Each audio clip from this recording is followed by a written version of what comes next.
네, 오늘은 성탄주일입니다. 그리고 우리가 리포메이션, 종교개혁의 5가지 가치를 우리가 나누는 시리즈 중에 4번째 시간입니다. 솔루스 크리스투스, 오직 그리스도라는 제목으로 우리가 말씀을 좀 함께 나누길 원합니다. 성탄절은요, 우리를 사랑하셔서 우리를 위해 이 땅에 오신 예수님을 기념하는 절기죠. 또한 팍스 로마나, 로마의 힘이 지배하는 폭력으로 얼룩진 세상에서, 어두운 세상에서 빛으로 오신 주님을 기억하며 우리가 살아가는 세상에 그리스도의 참된 평화가 임하기를 기도하는 날이기도 합니다. 인카네이션인 성육신, 이 땅의 인간의 몸을 입고 오신 예수 그리스도를 기억하면서 종교개혁의 핵심 가치인 오직 그리스도에 대한 말씀을 함께 나누도록 하겠습니다. 먼저 골로새서 1장 13절에서 14절 말씀입니다. 제가 읽겠습니다. 아버지께서 우리를 암흑의 권세에서 건져내셔서 자기의 사랑하는 아들의 나라로 옮기셨습니다. 우리는 그 아들 안에서 구속, 곧 죄사함을 받았습니다. 오직 예수 혹은 오직 그리스도라는 문장 속에는 우리가 생각하는 것보다 많은 의미가 담겨 있습니다. 그런데 그 문장을 하나로 정말 간편하게 압축시키면 사람은, 이 땅에 모든 존재하는 인간은 오직 예수 그리스도를 통해서만 구원을 받는다, 혹은 영생을 얻을 수 있다라고 이야기할 수 있습니다. 이 말은 그리스도를 믿는 모든 기독교인에게는 당연한 이야기입니다. 아마 여기 앉아 계신 모든 분들 중에 아니야 그거는 조금 말이 안 되지 라고 이야기하시는 분 혹은 반문하시는 분은 없을 겁니다. 그러나 오직 그리스도는 말은 예수를 믿지 않는 사람들에게는 굉장히 불쾌한 말입니다. 아니, 너네가 도대체 뭔데? 너네 모습을 보면 심지어 나보다도 윤리적이지 않고 도덕적이지도 않은데, 다른 종교들은 서로가 서로에게 구원이 있다고 말해주는 매너라도 있는데 왜 하필 기독교, 크리스찬인 너네만큼은 왜 예수 외에는 다른 구원이 없냐라고 말합니다. 그래서 기독교가 갖고 있는 독특한, 어떻게 보면 사람들에게 부정적인 이미지의 속성이 있는데 바로 뭐냐면 배타적입니다. 예수 외에는 다른 구원이 없다고 이야기합니다. 그래서 다원주의, 세상의 모든 종교에는 구원이 있습니다 라고 말하는 사람들은 어떤 이야기로 통해서 반박을 하냐면 이렇게 쉽게 이야기하는 비유가 있습니다. 야, 기독교는 그 길을 통해서 산을 오르고 있는 것 뿐이야. 우리가 가는 길이 있어. 결국에는 너가 산을 오르는 길과 우리가 올라가는 길은 결국 한 지점, 꼭대기에서 만나게 될 거야. 그것이 바로 천국이라고 우리는 고백해. 여러분, 굉장히 인격적이고 아름다운 말처럼 들려지시죠? 그런데 이 말은 굉장히 합리적이고 논리적인 말처럼 들려지지만 사실 굉장히 위험한 말입니다. 보세요. 이렇게 말을 할 수 있으려면 조건이 하나가 있습니다. 전제 조건이 있어요. 뭐냐?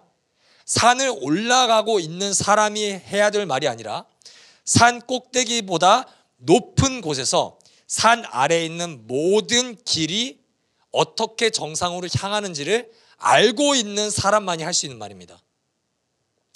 내가 산 꼭대기에 올라본 적도 없는 사람이 우리 지금 꼭대기로 가고 있어.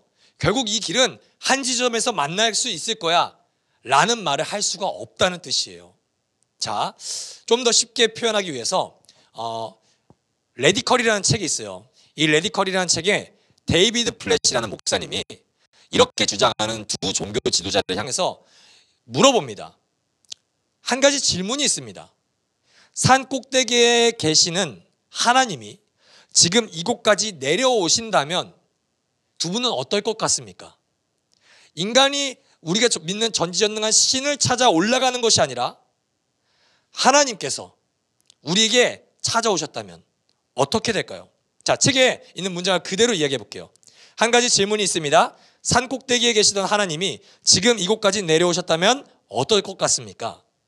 인간들이 저마다 길을 찾아 그분께 다가오길 기다리지 않고 직접 한 사람 한 사람을 찾아오셨다면 어떻게 될까요?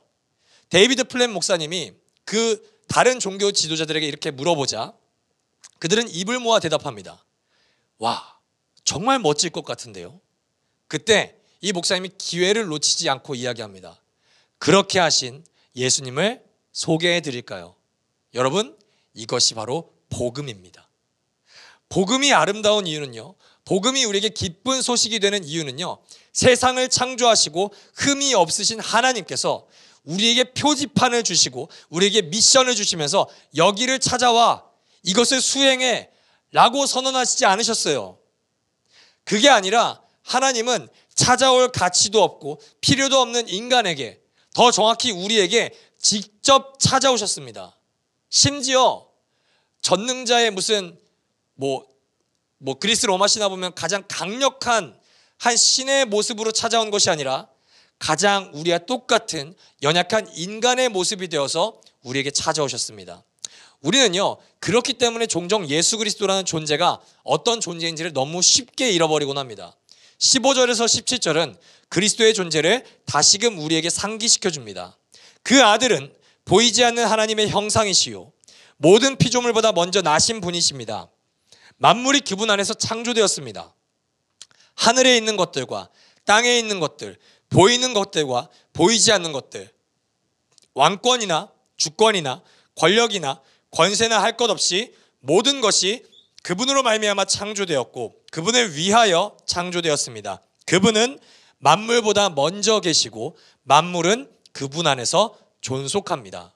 사랑하는 여러분, 한 아기로 오신 한 연약한 존재로 마구간에서 태어나신 예수 그리스도께서는 만물을 창조하신 분입니다. 만물보다 먼저 계신 분입니다.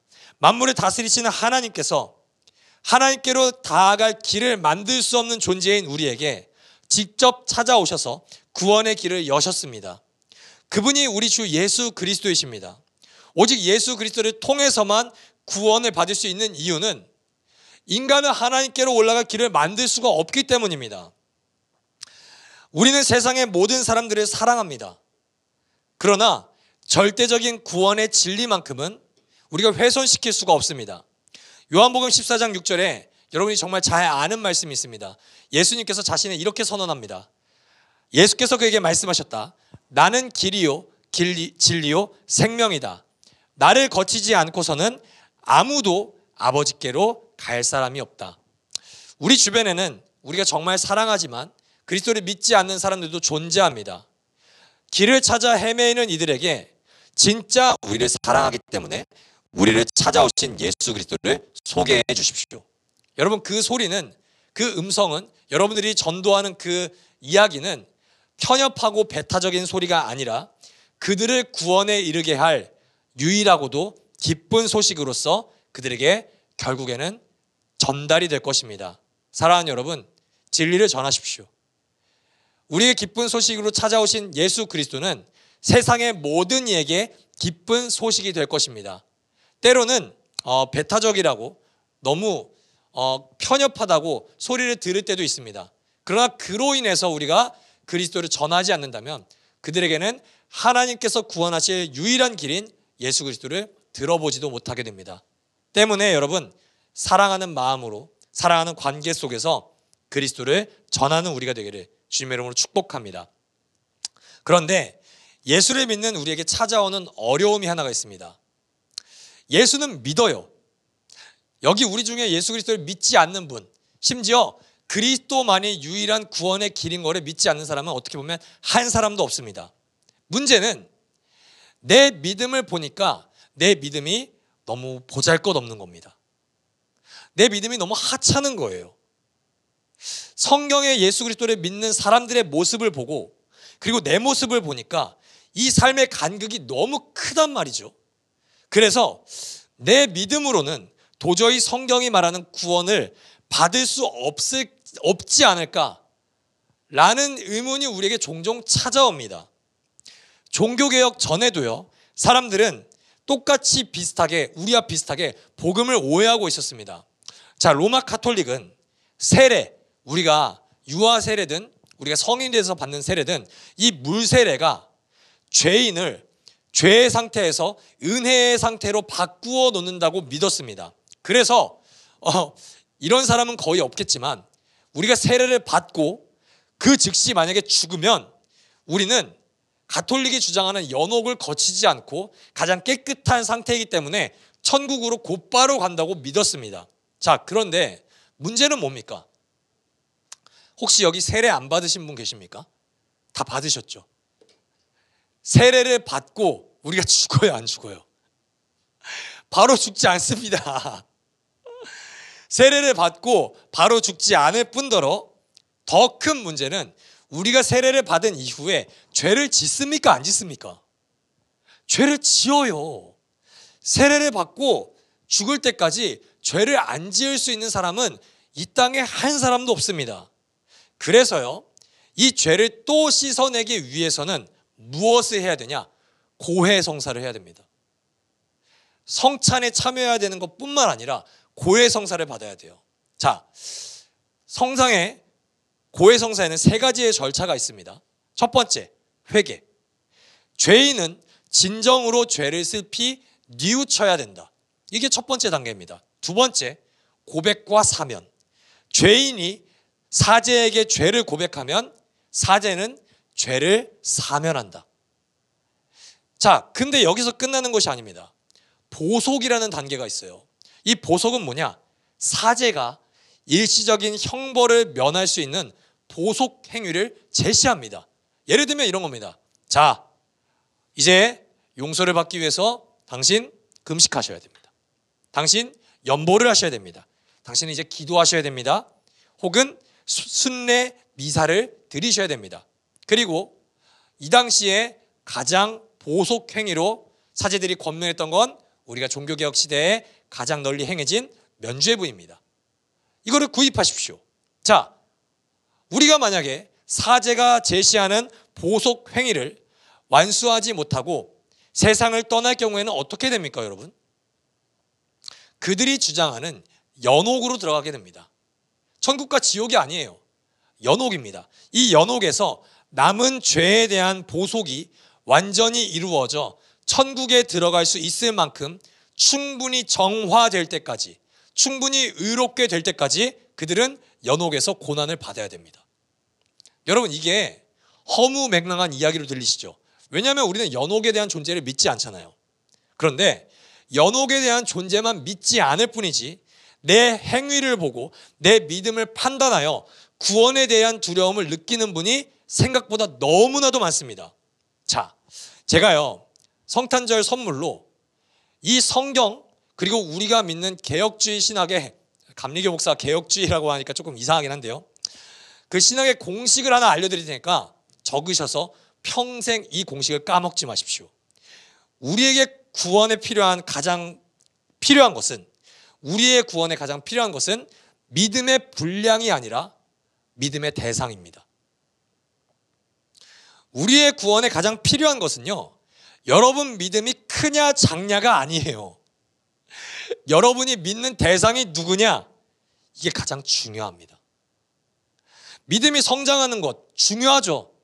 라이트하우스 무브먼트를 포함해서 이 땅의 지구상에 있는 모든 교회는 믿음의 성장, 성화를 강조합니다. 믿음이 우리 삶에서 드러나는 것 중요합니다. 그러나 믿음의 분량이나 믿음의 노력으로 우리는 구원받지 않습니다. 믿음의 대상인 예수 그리스도가 우리를 구원하시는 것입니다. 일요일 아침에 여기 와서 앉아있는 우리 모두 믿음이 없는 사람 아무도 없습니다. 그런데 가장 중요한 것은 그 믿음의 대상이 뭐냐는 거예요, 여러분. 여러분, 뭘 믿고 사십니까? 뭘 믿고 기독교 신앙에 입문하셨습니까? 뭘 믿고 이 자리에 여러분의 믿음을 하나님께 주장합니까? 여러분의 믿음이 얼마나 큰지요? 여러분의 믿음이 이 한 주 동안에 어떻게 거룩게 살았는지요? 아니요. 그걸 주장하면서 하나님께로 나아갈 수 있는 인간은 아무도 없습니다. 그러니까요, 여러분의 믿음을 믿지 마세요. 여러분의 믿음을 믿는 게 아니라 그리스도를 믿으십시오. 할렐루야. 내가 믿음의 삶을 살아야지 나의 결단을 믿는 것이 아니라 나를 위해서 그리스도께서 어떤 일을 하셨는지를 믿으십시오. 우리의 평생의 선행보다도 더 가치 있는 것은 예수 그리스도의 피 한 방울입니다. 여러분이 세상에 테레사 수녀처럼 살았는지, 그것보다 중요한 것은 우리가 죄인으로 살았을지언정 우리를 의롭게 만들기 위해서 흘리신 그리스도의 피입니다. 여러분, 우리의 믿음의 분량을 생각할 때마다 우리에게 찾아오는 감정은 절망입니다. 우리가 아무리 거룩하려고 애를 써도 우리보다 더 거룩한 사람들을 볼 때마다 우리는 내가 저 사람보다 깨끗하지 않은데 우리는 구원받을 수 있을까? 이 감정이 우리에게 찾아옵니다. 그러나 예수 그리스도를 바라볼 때마다 예수 그리스도의 살이 찢김을 그리고 피를 흘림을 그리고 그의 부활을 생각할 때마다 우리에게 찾아오는 감정은 절망이 아니라 소망이죠. 그리스도 때문에 우리가 구원받는구나.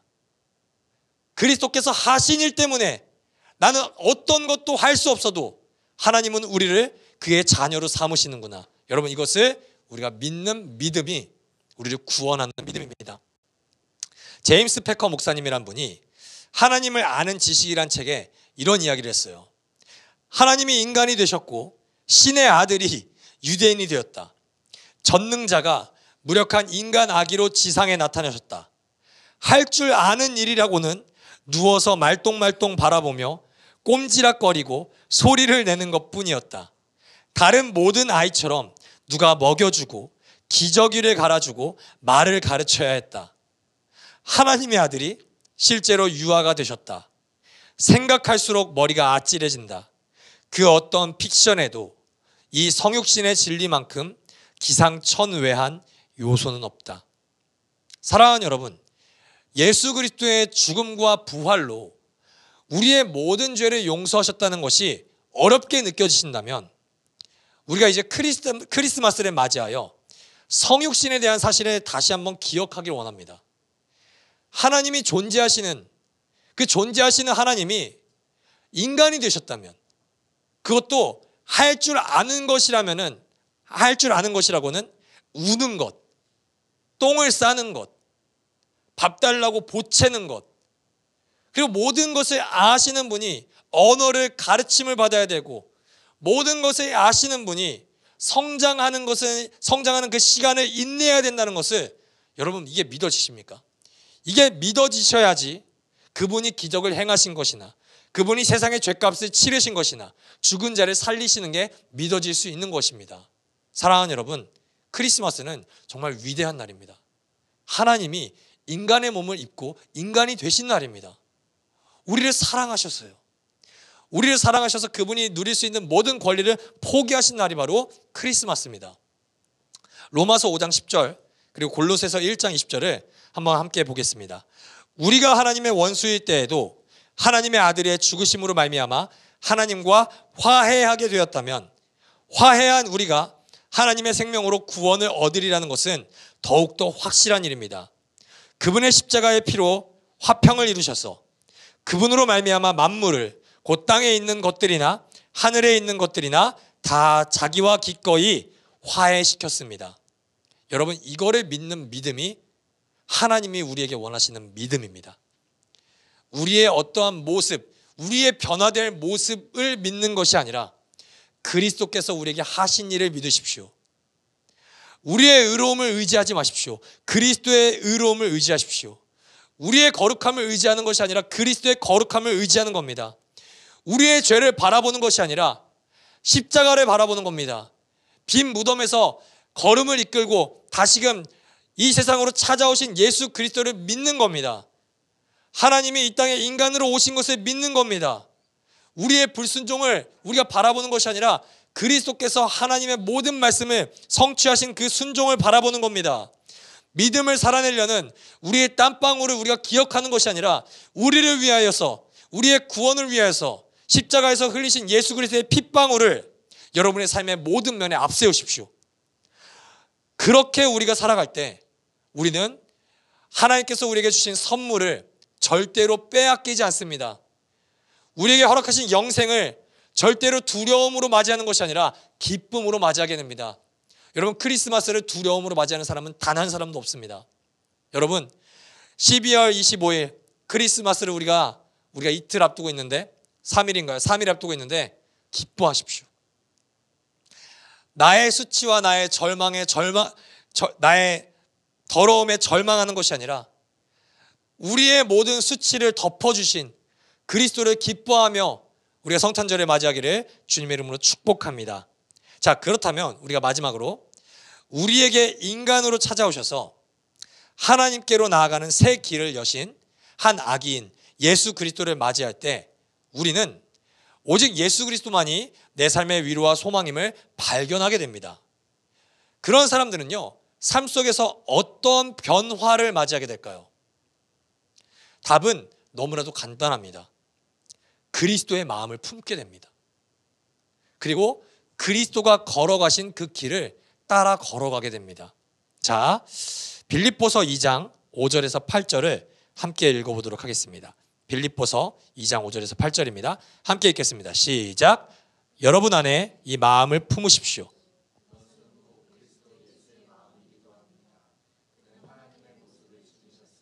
하나님과 동등함을 당연하게 생각하지 않으시고 오히려 자기를 비워서 종의 모습을 취하시고 사람과 같이 되셨습니다. 그는 사람의 모양으로 나타나셔서 자기를 낮추시고 죽기까지 순종하셨으니 곧 십자가에 죽기까지 하셨습니다. 아멘. 여러분, 하나님의 아들 예수 그리스도께서 자기를 비우셨다. 이것이 여러분들이 가끔씩 한 번씩 들어보신 신학적인 용어인 케노시스입니다. 자기를 비우셨다는 말은 쉽게 말해 영광을 포기하셨다는 말입니다. 그분은 자신을 비워내기 위해, 우리를 사랑하셔서 우리와 똑같이 되시기 위해 자신의 권력을 제한하셨습니다. 그분은 이 땅에 오셔서 여러분들이 아까 고백한 것처럼 우리와 똑같이 고생을 겪으십니다. 외로움을 겪으십니다. 냉대를 받으십니다. 악의와 오해를 받고 살아가셨습니다. 심지어 그분은 겪어도 되지 않을 죽음마저도 받아들이셨습니다. 딱 하나의 이유 때문에요. 사랑받을 만하지 못한 우리를 그분께서 사랑하셨기 때문입니다. 그분은 우리에게 똑같이 되라고 요구하지 않으십니다. 그분은 우리와 똑같이 되실 것을 자신에게 요구하십니다. 우리가 이 예수 그리스도의 자기 비움, 케노시스를 통해서 우리가 가야 할 길을 우리가 마지막으로 점검해 봤으면 좋겠습니다. 사회와 경제가 어려워지다 보니까 우리는 어느 순간부터 삶 속에서 나의 행복만을 가장 우선시하며 우리 안에 타자의 영역을 지우기 시작했습니다. 내가 살아가는 삶의 영역, 내 생각, 내 소비, 그리고 내 시간, 이 모든 영역에 타자를 지워내기 시작합니다. 사방에 어려운 사람들이 있는 것은 우리 모두 정확하게 알고 있습니다. 그러나 우리는 하나님께서 그들을 돌보아 주시기를 기도만 할 뿐이지 정작 그들의 시선을 우리는 외면합니다. 우리에게 필요한 선물을 하나님께 기도하는 것은 우리에게는 너무나 쉬운 일입니다. 그런 기도를 예배당 안에서 쏟아내고 살아갑니다.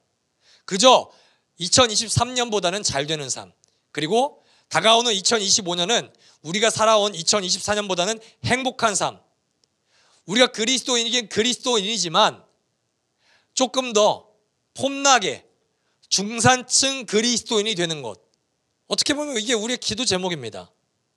하나님께 세속적인 축복을 받아서 하나님이 나에게 복 주셨어요, 하나님께 영광을 올려드립니다, 이러한 하나님의 영광만을 고백하는 사람이 되는 것, 그것이 우리의 기도 제목이 되어버렸습니다. 소외된 사람들은 누군가 책임지겠지 생각하면서 그들이 알아서 살아갈 길을, 그들에게 알아서 살 길을 제시합니다.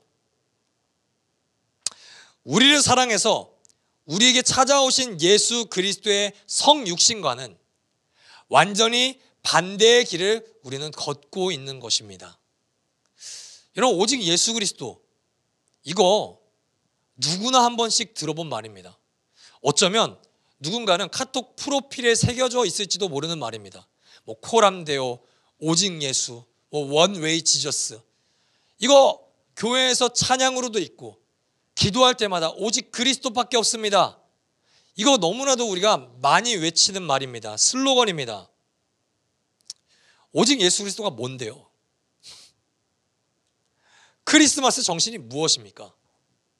단순히 오직 예수만 믿음으로 우리는 구원을 받는다고 외치는 게 아닙니다, 여러분. 오직 예수 그리스도가 우리의 길이기에 나도 그리스도가 걸어간 그 길을 걷겠다는 슬로건이 바로 오직 예수 그리스도입니다.